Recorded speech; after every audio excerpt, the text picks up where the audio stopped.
오늘 하나님의 말씀은 야고보서 1장 1절부터 8절까지 말씀입니다. 야고보서 1장 1절부터 8절까지 우리 한 절씩 교독하도록 하겠습니다. 하나님과 주 예수 그리스도의 종인 야고보가 세계에 흩어져 사는 12지파에게 문안을 드립니다. 나의 형제자매 여러분, 여러 가지 시험에 빠질 때 그것을 더할 수 없는 기쁨으로 생각하십시오. 여러분은 믿음의 시련이 인내를 낳는다는 것을 알고 있습니다. 여러분은 인내력을 충분히 발휘하여 조금도 부족함이 없이 완전하고 성숙한 사람이 되십시오.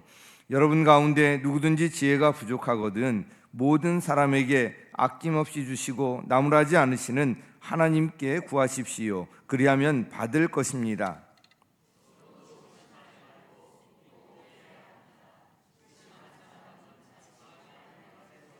출렁이는 바닷물결과 같습니다.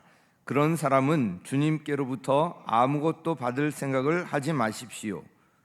그는 두 마음을 품은 사람이요 그의 모든 행동에는 안정이 없습니다. 아멘. 샬롬. 안녕하세요.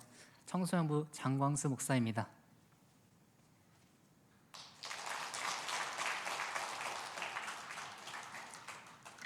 오늘은 야고보서 1장 1절부터 8절로 의인에게도 고난은 찾아옵니다 라는 제목으로 하나님의 말씀을 함께 나누도록 하겠습니다. 우리는 고난을 주무대로 삼는 욥기를 특세와 큐티를 통해 쭉 함께 살펴보았습니다. 이러한 흐름을 이어서 신약에서는 고난에 대해 뭐라고 말을 하고 고난을 어떻게 이겨내라고 말하고 있는지를 함께 나누는 것이 좋을 것 같아 오늘 본문을 준비하게 되었습니다. 여러분, 가정교회가 어떤 교회를 모방하는지 아십니까? 크게 얘기해 주셔도 됩니다. 네, 맞습니다. 신약교회 바로 초대교회죠. 초대교회를 표방하고 있습니다. 초대교회의 서로 사랑함과 성령 충만함이 다시 일어나길 바라는 마음에서 시작한 게 바로 가정교회입니다. 그렇다면 우리가 추구하는 초대교회의 성도들은 어떤 삶을 살았을까요? 모든 날이 평화롭고 즐거운 일들만 가득했을까요? 그렇진 않았습니다. 초대교회 성도들은 기독교 역사상 가장 많은 핍박을 받은 사람들이었습니다. 동족인 유대인들에게도 시달렸고 로마인들에게도 시달렸습니다. 어떤 사람은 그리스도인이라는 이유로 생업과 삶의 터전을 잃었고 어떤 사람은 그리스도인이라는 이유로 죽음을 당해야 했습니다. 여러분, 초대교회 성도들은 분명 의인이었습니다. 주변 사람들이 그들의 선한 행실과 성령과 믿음이 충만함을 보고 예수 그리스도를 따르고 닮아가는 사람, 그리스도인이라고 부르며 칭찬할 정도였기 때문입니다. 그런데 이런 의인들이 고난을 받은 것입니다. 의인이었던 초대교회 성도들이 왜 고난을 받아야 했던 것일까요? 그 이유를 오늘 본문을 통해 함께 살펴보려 합니다. 우리가 본격적으로 본문을 살펴보기 전에 야고보서를 작성한 야고보를 잠시 설명해 드리려고 합니다. 성경에는 3명의 야고보가 등장합니다. 예수님의 제자였던 세베대의 아들 야고보와 작은 야고보라고 불렸던 알페오의 아들 야고보와 예수님의 동생 야고보입니다. 이 중 누가 야고보서를 썼다 해도 이상할 것이 없습니다. 2명이 예수님의 제자이고 1명은 예수님과 함께 자란 예수님의 동생이었기 때문입니다. 결론부터 말씀드리자면 야고보서를 작성한 야고보는 예수님의 동생이었습니다. 이 야고보는 본래 요한복음 7장 5절에 예수의 형제들까지도 예수를 믿지 않았기 때문이다 라고 기록된 것처럼 예수님이 십자가에 달리실 때까지 예수님이 메시아이심을 믿지 못하던 사람이었습니다. 그도 그럴 것이 요셉과 마리아는 천사들을 통해 예수님이 하나님의 아들이심을 알 수 있지 않았습니까? 하지만 야고보는 그런 것들을 듣거나 본 적이 없었습니다. 또 예수님이 어떤 분이십니까? 공생애 동안 메시아이심을 때가 이를 때까지 숨기신 분이 아니십니까? 그런 예수님이 그의 형제들에게 자신이 메시아이심을 밝히셨을까요? 그렇진 않았을 것입니다. 그래서 야고보를 비롯한 예수님의 동생들은 예수님을 비범한 인물이라고 생각했을 뿐 온 유대인이 고대하고 기다리는 메시아일 것이라 상상도 못했을 것입니다. 이랬던 야고보가 어느 날 예수님을 영접하게 됩니다. 그 시기를 고린도전서 7장 상반절에 다음에 야고보에게 나타나시고에 근거하여 부활하신 예수님이 야고보를 찾아가셨을 때 영접한 것으로 보고 있습니다. 예수님을 메시아로 영접하고 예수님을 따르는 그리스도인이 된 야고보는 나중에 이 세상의 첫 교회, 예루살렘 교회를 이끄는 지도자로 세워지게 됩니다. 그리고 예루살렘 교회의 지도자가 된 야고보가 세계 각지에 흩어져 있는 그리스도인들에게 보낸 서신이 바로 오늘 우리가 함께 살펴보고 있는 야고보서인 것입니다. 이제 본문을 살펴보자면 야고보는 1절에서 자신을 소개하면서 수신자들에게 문안하고 있습니다. 야고보가 1절에서 자신을 어떻게 소개하고 있는지를 다시 함께 읽어보도록 하겠습니다. 야고보서 1장 1절입니다. 함께 읽겠습니다. 하나님과 주 예수 그리스도의 종인 야고보가 세계에 흩어져 사는 12지파에게 문안을 드립니다.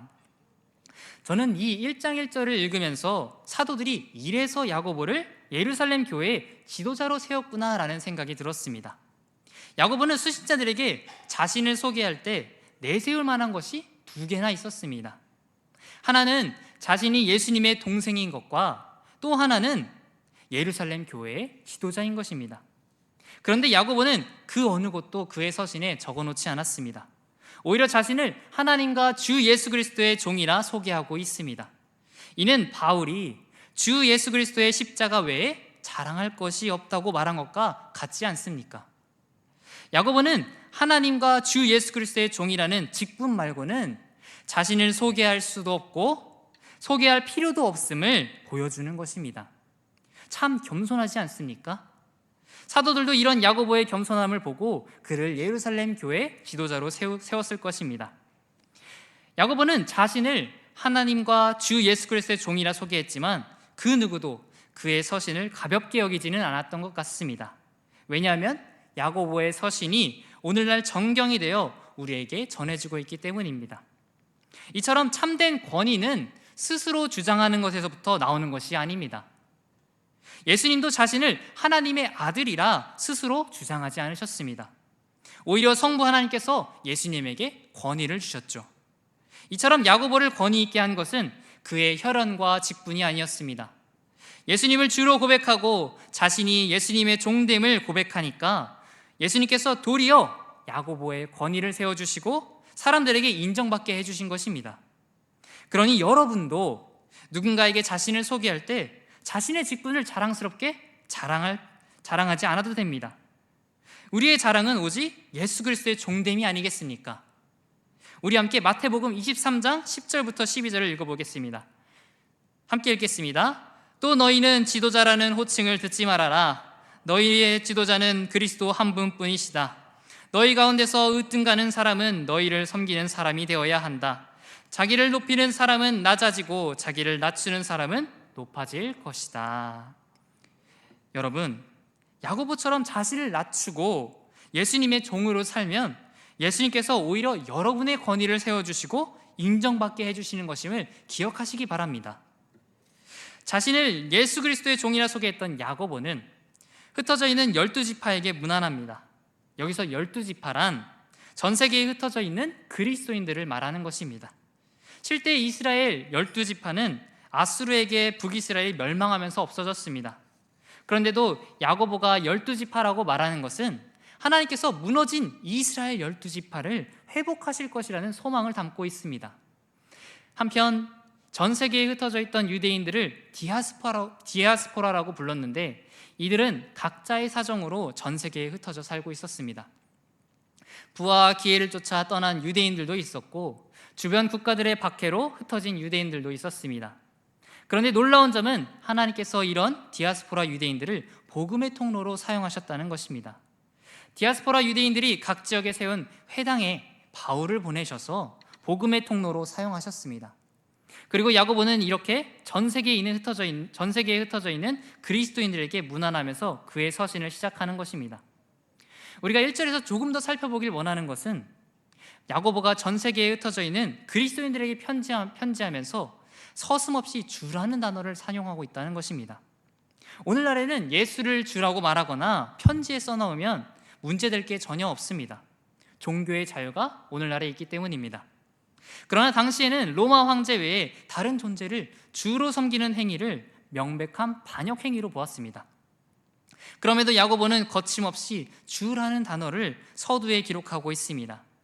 즉 야고보는 이 서신이 로마 군사에게 발견되어 자신이 죽을지라도 예수를 주라고 말하는 것을 부끄러워하거나 두려워하지 않았다는 것을 보여주는 것입니다.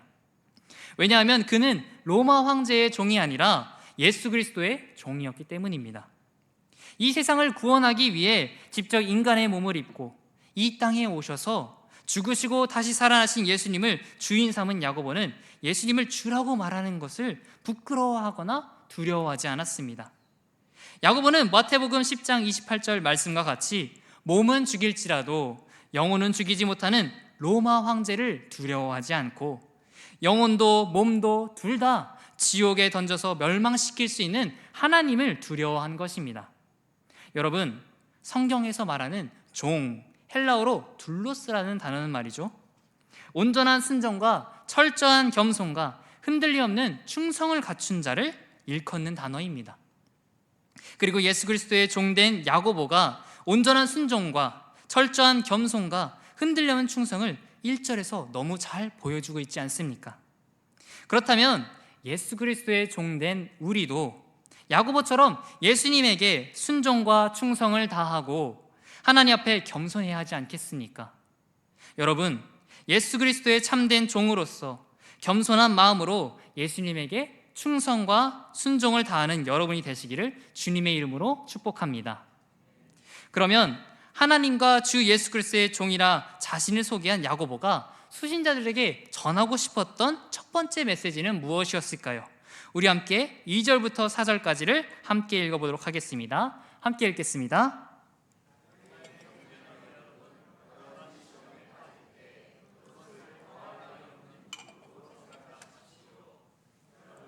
믿음의 시련이 인내를 낳는다는 것을 알고 있습니다. 여러분은 인내력을 충분히 발휘하여 조금도 부족함이 없이 완전하고 성숙한 사람이 되십시오. 야고보는 첫 번째 메시지로 세계 각지에서 시험을 당하는 그리스도인들이 시험을 어떻게 이겨내야 할지를 가르쳐주고 있습니다. 야고보가 서신을 작성할 당시 그리스도인들이 겪을 대표적인 시험은 로마의 핍박이었습니다. 그런데 야고보는 로마의 시험만을 콕 집어서 그것만이 시험이라고 말하고 있지 않습니다. 오히려 야고보는 2절에 기록한 대로 여러 가지 시험이라고 말하고 있습니다. 그러니까 야고보는 그리스도인들이 시험에 빠지게 될 텐데 그 시험은 로마의 핍박뿐만 아니라 개인적인 문제, 그리스도인으로 살아갈 때 생기는 여러 문제를 다 포함하여 여러 가지 시험이라고 부르는 것입니다. 다시 말하자면 우리가 어떤 시련을 만나든 간에 그 모든 시련은 야고보가 말한 여러 가지 시험 중에 하나라는 것입니다. 다른 말로 하자면 여러분이 현재 겪고 있는 어려움이 다른 사람들이 겪는 어려움보다 더욱 험난하게 느껴진다고 할지라도 야고보가 가르쳐주는 방식을 따라 시험을 견뎌내야 한다는 것입니다. 우리가 야고보가 시험을 어떻게 이겨내려고 말했는지를 살펴보기 전에 꼭 기억하시길 바랍니다. 그 어떤 시험도 야고보가 말하는 여러 시험에서 벗어날 수 없습니다. 그렇다면 야고보는 시험을 어떻게 이겨내라고 말하고 있을까요? 야고보는 여러 가지 시험에 빠질 때에 그것을 더할 나위 없는 기쁨으로 여기라고, 기쁨으로 생각하라고 말합니다. 야고보는 시험과 시련 때문에 힘들고 지쳐서 또 화가 나서 예수님에게 불평불만하고 싶은 마음이 들더라도 시험을 온전히 기쁘게 여기라는 것입니다. 그러면 어떤 사람들은 이렇게 물을 것입니다. 현재 제 상황이 전혀 기쁘지 않은데 어떻게 기뻐하라는 것인가요? 맞습니다. 우리의 본성으로는 도저히 시험을 기쁨으로 받아들일 수 없습니다. 시험과 시련은 분명 우리에게 달가운 것은 아닙니다. 그렇다고 야고보가 자신의 감정을 억누르고 숨기고 기쁜 척하라는 것이 아닙니다. 또 시험 그 자체를 즐기라고 말하는 것도 아닙니다. 야고보가 말하는 기쁨은 시험과 시련 그 자체에서 주어지는 것이 아닙니다. 야고보는 시험과 시련 뒤에 우리에게 주어질 것을 바라보고 기뻐하라는 것입니다. 시험과 시련 뒤에 우리에게 주어질 것을 바라보고 기뻐하라는 것입니다. 그러면 도대체 시험과 시련 뒤에 무엇이 주어지길래 야고보는 시험에 빠질 때 기뻐하라고 말하는 것일까요? 여러분, 인생에 시험과 시련이 없을 수는 없습니다. 인생을 살다 보면 시험을 하나 넘으면 또 다른 시련이 찾아오기도 하고 여러 가지 시험과 시련이 한꺼번에 찾아올 때도 있습니다. 그리고 시험은 언제나 평화롭고 평안하다 생각될 때 어김없이 찾아옵니다. 이것은 욥에게도 같았습니다. 욥은 자식들이 혹여나 하나님께 죄를 지었을까 봐 하나님께 자식들을 위해서 번제를 드릴 정도로 철저한 사람이었습니다. 그런데 욥에게도 시험은 갑작스럽게 찾아왔습니다. 여러분, 하나님께서 우리에게 시험과 시련을 허락하시는 이유는 단 하나입니다. 4절에 기록된 것과 같이 조금도 부족함이 없이 완전하고 성숙한 사람이 되게 하시기 위함입니다. 그래서 욥이 그 모든 시험 끝에 이렇게 고백하지 않습니까? 욥기 42장 5절을 함께 읽어보도록 하겠습니다. 함께 읽겠습니다. 주님이 어떤 분이시라는 것을 지금까지는 제가 귀로만 들었습니다. 그러나 이제는 제가 제 눈으로 주님을 뵙습니다. 시험과 시련을 통해 욥의 신앙이 성장하면서 귀로만 들었던 하나님을 이제는 눈으로 보게 된 것입니다. 그래서 야고보는 시험과 시련 뒤에 우리에게 주어질 욥과 같은 신앙의 성장을 바라보고 기뻐하라는 것입니다. 왜냐하면 신앙의 성장은 곧 하나님과 더 가까워졌다는 것을 의미하기 때문입니다. 그래서 하나님께서 우리에게 시험과 시련을 허락하시는 이유는 우리가 하나님께 무언가 잘못해서 그런 것이 아니라 하나님께서 우리를 미워해서 그런 것이 아니라 모두 우리를 잘되게 하시려고 우리에게 시험과 시련을 허락하시는 것입니다. 여기서 우리를 잘되게 한다는 것은 세상적으로 잘 사는 것을 말하는 것이 아닙니다. 우리를 만드신 분이 누구십니까? 하나님이십니다. 하나님께서 우리를 어떻게 만드셨나요? 하나님의 형상대로 만드셨습니다. 하나님의 형상대로 만들어진 우리가 가장 잘 되는 게 무엇인 줄 아십니까? 그것은 하나님과 더욱 깊은 관계로 들어가는 것입니다. 우리의 짧은 생각으로는 세상적으로 잘 되는 것이 우리에게 유익하다 생각할 수 있지만 우리를 만드신 하나님께서 우리가 잘 되는 것이 무엇인지를 그 누구보다 잘 아시지 않겠습니까?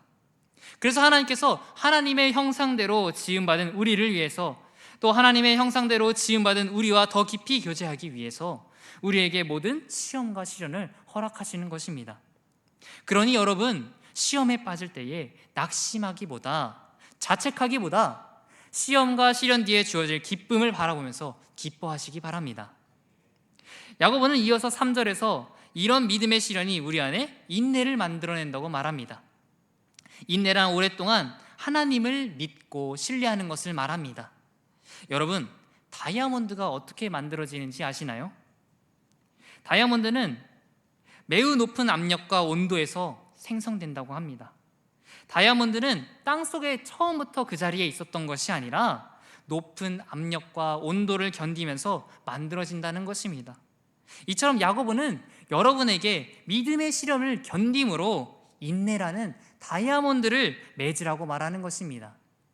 한편 야고보가 인내를 설명하기 위해 사용한 낳는다라고 번역된 헬라어 카테르가 제타이는 본래 농사에서 추수를 의미하는 단어였다고 합니다.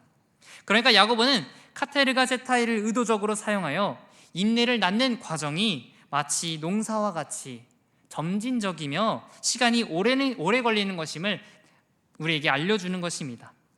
이러한 믿음의 시련을 통해 인내를 낳으신 좋은 예가 바로 예수님입니다. 우리 함께 히브리서 12장 2절 일부분을 함께 읽어보도록 하겠습니다. 히브리서 12장 2절 일부분입니다. 함께 읽겠습니다. 그는 자기 앞에 놓여있는 기쁨을 내다보고서 부끄러움을 마음에 두지 않으시고 십자가를 참으셨습니다. 그리하여 그는 하나님의 보좌 오른쪽에 앉으셨습니다. 예수님께서는 앞에 놓여있는 기쁨을 위해서 역사상 가장 고통스러운 형벌 중 하나라고 알려진 십자가를 견디셨습니다. 십자가뿐이겠습니까? 온갖 모욕과 수치를 받으셨지만 예수님은 앞에 놓여 있는 기쁨을 위해서 견디셨습니다. 야고보는 여러분도 예수님처럼 시험 뒤에 주어질 기쁨을 내다보고 믿음의 시련을 견디어 인내를 낳으라고 말하는 것입니다. 인내를 온전히 이루면 어떻게 되는 것일까요? 4절을 함께 읽어보도록 하겠습니다. 함께 읽겠습니다. 여러분은 인내력을 충분히 발휘하여 조금도 부족함이 없이 완전하고 성숙한 사람이 되십시오. 여러분, 우리가 인내를 온전히 이루게 되면 조금도 부족함이 없이 완전하고 성숙한 사람이 되는 것입니다. 여기서 성숙하다는 것은 하나님께서 감당하라고 주신 사명을 온전히 이루기에 충분할 정도로 경험이 쌓이고 잘 연단되고 잘 성장된 상태를 말하는 것입니다. 이런 의미에서 신앙의 성숙은 나이와 상관이 없는 것입니다. 우리가 시험을 어떻게 받아들이고 시험에서 하나님의 성품을 얼마나 배웠는지에 따라 신앙이 성숙하는 것이기 때문입니다. 그리고 완전하다는 것은 충분히 훈련된 상태를 말하는 것입니다. 충분히 훈련되어 우리의 성품에서 약하고 불완전한 것들이 제거되어 죄를 이기고 승리하는 상태를 말하는 것입니다. 쉽게 말하자면 하나님께서 우리에게 시험과 시련을 주시는 이유는 우리가 완전하고 성숙한 그리스도인들이 되기를 원하시기 때문입니다. 그런데 우리는 스스로 완전하고 성숙한 사람이 될 수 없습니다. 우리가 육체는 운동해서 탄탄하게 만들 수 있습니다. 하지만 신앙은 오직 고난과 시련을 통해서 단련되는 것입니다. 그래서 하나님께서는 우리에게 시험을 허락하시는 것입니다. 다시 말씀드리지만 우리가 무언가 잘못해서 시험과 시련이 주어지는 것이 아닙니다. 하나님께서는 믿음의 시련을 통해 모두가 빌립보서 4장 11절부터 13절에 바울의 고백과 같이 되기를 원하십니다. 우리 함께 빌립보서 4장 11절 하반절부터 13절을 읽어보도록 하겠습니다. 나는 어떤 처지에서도 스스로 만족하는 법을 배웠습니다.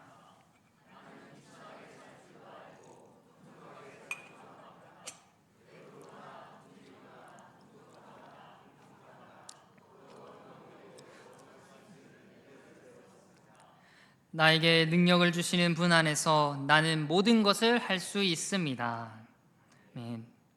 여러분, 시험은 하나님께서 허락하셨지만 반드시 성공으로 이어지는 것은 아닙니다. 시험을 실패할 수도 있습니다. 시험을 실패한다는 것은 주어진 시험을 피하거나 시험에서 아무것도 배우지 못하거나 시련을 겪은 자신의 상황과 감정에만 너무 집중한 나머지 인내를 낳지 못한 것을 말합니다. 이처럼 시련이 주어진다고 성장이 자동으로 보장되는 것이 아닙니다. 그래서 우리는 하나님의 지혜가 필요한 것입니다. 5절을 함께 읽어보겠습니다. 5절입니다. 여러분 가운데 누구든지 지혜가 부족하거든 모든 사람에게 아낌없이 주시고 나무라지 않으시는 하나님께 구하십시오. 그리하면 아멘. 야고보는 시련 가운데 인내할 방법으로 하나님의 지혜를 구하라고 권면하고 있습니다. 왜냐하면 하나님의 지혜는 지금 여러분이 겪고 있는 시험을 하나님 안에서 해석하게 도와주기 때문입니다. 이것은 정말 중요한 것입니다. 내가 겪는 시험이 하나님으로부터 주어졌는지 아느냐 모르냐에 따라 우리의 마음가짐이 달라지는 것입니다. 현재 우리가 겪는 시험이 하나님으로부터 와서 하나님의 계획하심에 따라 결국엔 나에게 믿음의 성장을 준다고 생각하면 우리는 소망을 품고 그 시험을 견뎌낼 수 있을 것입니다. 그런데 이것을 모르는 상태에서 시험에 빠지게 되면 이 시험이 사탄의 유혹인지 아니면 내가 죄를 지어서 그런 건지 엉뚱한 착각 속에 빠져서 하나님에 대한 마음만 안 좋아지고 우리를 사랑하셔서 시험을 허락하신 하나님에게 불평과 불만을 토로하게 되는 것입니다. 하나님의 지혜를 구하는 것은 마치 답지를 가지고 시험을 보는 것과 같은 것입니다. 하나님께서 우리에게 시험을 주시면서 그것을 이겨나갈 방도로 지혜를 주시는 것입니다. 하나님께서는 하나님에게 지혜를 구하는 우리를 무능력하다고 꾸짖지 않으십니다. 오히려 조건 없이 넘치게 지혜를 주시는 분이십니다. 그래서 우리는 어떤 시험을 만난다 할지라도 하나님께 정직하게 기도할 수 있는 것입니다. 시험은 우리를 평가하기 위함이 아니라 우리를 더욱 성장시키기 위함인데, 하나님께서 그 시험을 극복할 지혜를 주지 않으시겠습니까? 그래서 하나님께 지혜를 구한다는 것은 곧 우리를 향하신 하나님의 선하신 뜻이 이루어지기를 구하는 것과 같은 것입니다. 하나님의 지혜를 받기 위해서 우리에게 필요한 것은 단 하나, 믿음입니다. 하나님께서는 믿음을 가지는 자에게 하나님의 지혜를 풍성히 부어주십니다. 믿음이란 무엇입니까? 하나님을 온전히 신뢰하는 것 아니겠습니까? 어떤 상황을 마주했다 할지라도 그 가운데 하나님의 계획하심과 뜻하심이 있다는 것을 믿는 것입니다. 또 이 모든 시험을 이겨나갈 만한 지혜를 주실 것을 믿는 것입니다. 이 믿음만 있으면 하나님께서 우리에게 지혜를 풍성히 주실 것입니다. 그러나 의심하는 사람은 하나님으로부터 하나님의 지혜를 받지 못할 것입니다. 의심이라는 것은 정확히 말하자면 나뉜 마음을 말하는 것입니다. 다시 말하자면 의심이라는 것은 하나님께서 하실 수 있는지 없는지에 대한 의심이라기보다는 자기 중심적인 생각과 하나님 중심적인 생각이 나누어진 상태를 말하는 것입니다. 그래서 야고보가 6절 후반부에서 의심하는 자를 바람에 휘밀려 출렁이는 바다 물결로 비유한 것입니다. 이처럼 의심은 자신과 하나님 사이에서 마음이 왔다 갔다 하는 것을 의미합니다. 그러니까 의심이란 하나님보다 자신을 더 의지하는 태도를 말하는 것입니다. 그래서 여러 상황에 지치고 힘들고 화가 날 때 하나님께 기도하지 않는 것은 무엇과 같은 것이겠습니까? 바로 하나님을 의심하는 것과 같은 것입니다. 마음이 나뉘어서 하나님을 의지하지 않는 것입니다. 그러니 여러분, 기도를 멀리하고 싶은 마음이 들 때 내가 하나님보다 나를 더 의지하기 시작했다는 신호임을 알고 기억하시고 기도의 자리로 나아가시기 바랍니다. 그러면 말씀을 정리하겠습니다. 하나님과 주 예수 그리스도의 종이라고 고백한 야고보는 여러분에게 어떤 시험을 겪는다 할지라도 기뻐하라고 말합니다. 왜냐하면 그 시험은 하나님께서 우리를 성장시키기 위해 허락하신 것이기 때문입니다. 우리가 이 시험을 믿음으로 견뎌낼 때 우리 안에는 인내라는 것이 생겨나고, 그 인내는 우리를 하나님 앞에 곧 완전하고 성숙한 사람으로 성장시켜 하나님이 쓰시기에 조금도 부족함이 없게 할 것입니다. 또 우리에게 주어질 시험들을 믿음으로 견디기 위해서는 하나님의 지혜가 필요합니다. 하나님의 지혜는 믿음으로 구할 때 하나님께서 후하게 주실 것입니다. 그러니 의심하는 사람은 하나님의 지혜를 얻지 못해 하나님의 시험을 통과하지 못할 것입니다. 왜냐하면 의심하는 사람은 두 마음을 품어 하나님보다 자신을 더 의지하는 사람이기 때문입니다. 여러분, 시험과 시련은 달갑지 않습니다. 시험과 시련 그 자체는 우리에게 유익하지 못합니다. 하지만 그렇다고 우리가 하나님, 시험과 시련이 우리의 인생에 없었으면 좋겠어요 라고 말하면 되겠습니까? 이 말은 곧 하나님, 저는 더 성장하지 않아도 돼요 라고 말하는 것과 같은 것입니다. 더 적나라하게 말하자면 하나님, 이 이상은 제 인생에 간섭하지 마세요, 관여하지 마세요 라고 하나님께 선긋는 것과 같은 것입니다. 여러분, 시련은 마치 성장통과 같은 것입니다. 지금은 너무 아프지만 나중엔 반드시 키가 크게 되는 성장통 말입니다. 그러니 여러분, 시험에 빠질 때에 기쁘게 여기십시오. 왜냐하면 하나님께서 여러분의 신앙을 더 성장시킬 기회를 주셨기 때문입니다.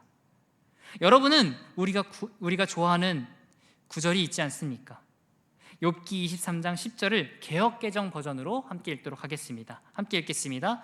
그러나 내가 가는 길을 그가 아시나니 그가 나를 단련하신 후에는 내가 순금같이 되어 나오리라. 여러분, 순금은 그냥 생기는 것이 아닙니다. 단련이 있어야 순금이 되는 것입니다. 여러분, 다이아몬드는 그냥 생기는 것이 아닙니다. 압력과 압박이 있어야 생겨나는 것입니다. 여러분, 하나님께서는 여러분의 인생이, 여러분의 신앙이 그저 길거리에 굴러다니는 돌멩이 하나가 되길 원치 않으십니다. 하나님께서는 여러분의 신앙과 인생이 순금과 같이, 다이아몬드와 같이 되길 원하십니다. 그래서 의인이었던 욥에게 하나님께서 시험을 허락하셨던 것이며, 그래서 의인이었던 초대교회 성도들에게 시험을 허락하셨던 것입니다. 그리고 여러분에게도 시험을 허락하시는 것입니다. 그러니 여러분, 시험 가운데 낙심하지 마시고 불평하지 마시고 시험을 더할 나위 없는 기쁨으로 여기심으로 인내를 낳아 완전하고 성숙한 사람이 되어 하나님께서 쓰시기에 조금도 부족함이 없는 하나님과 주 예수 그리스도의 종이 되시기를 간절히 축원합니다.